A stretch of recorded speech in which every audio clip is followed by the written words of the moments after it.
За очекување беше дека новата убедлива победа на Путин ќе има своји реперкусии на меѓународен план. Веќе некое време во Европа, а особено на Балканот, се појавуваат партии и чинители кои отворено ги застапуваат интересите на Москва.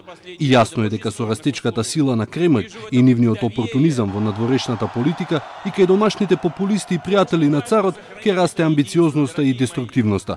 Тоа што беше помалку за очекување е дека ден после триумфот на царот Путин, официјална Москва ќе се посвети токму на Македонија и на една протоколарна средба ќе упати една доста предупредувачка порака.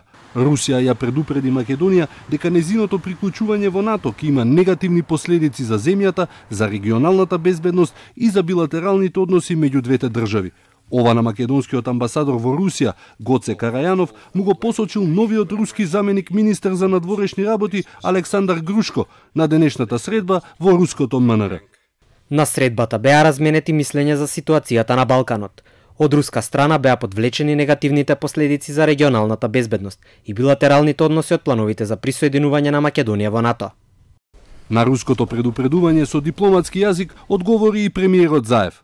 Уште 1993 година со заедничката декларација во парламентот Македонија ги има утврдено своите стратешки приоритети, меѓу кои е НАТО интеграцијата.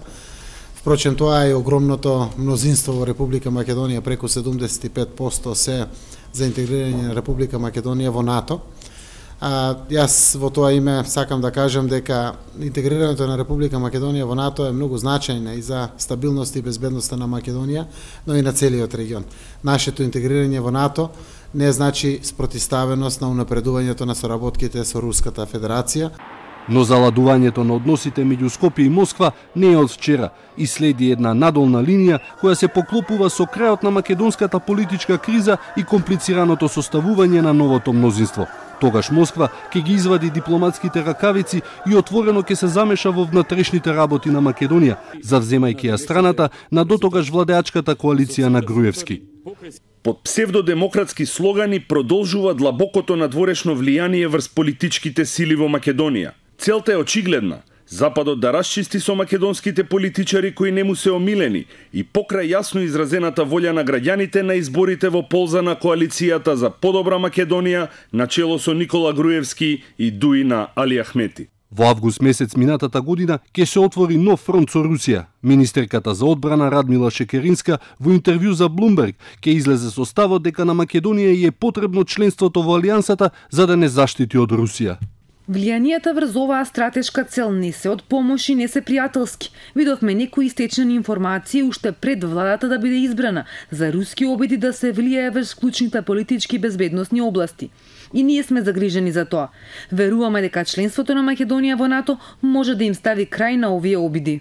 На ова тогаш реагираше руското МНР преку портпаролката Захарова, која обвинувањата за мешање во внатрешните прашања на Македонија ги нарече исконструирани и неосновани, а побаре и објавување на целиот текст од интервјуто. Шекеринска потоа, токму во интервју за Телма, ги омекна македонските ставови.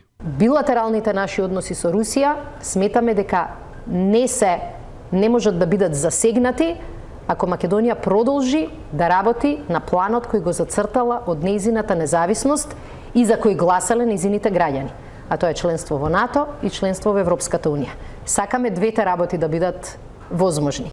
Влошените односи кулминираа по интервјуто на Зоран Заев за црногорскиот медиум Антена М, каде премиерот изјави дека очекува жестока реакција од Русија кога ќе дојде време за нашиот влез во НАТО алијансата и дека добивал предупредувања за опасност од атентат. Они не желе овај регион да биде чланица НАТО и кад доđe амбасадор или се ми каже немојте у НАТО, шта ќе у НАТО? Ја разумем, тоа е руски интерес. Али нашиот интерес, македонски интерес, и ми морамо да терамо нашиот интерес македонски. Знам да е било покушаја чак и ликвидација.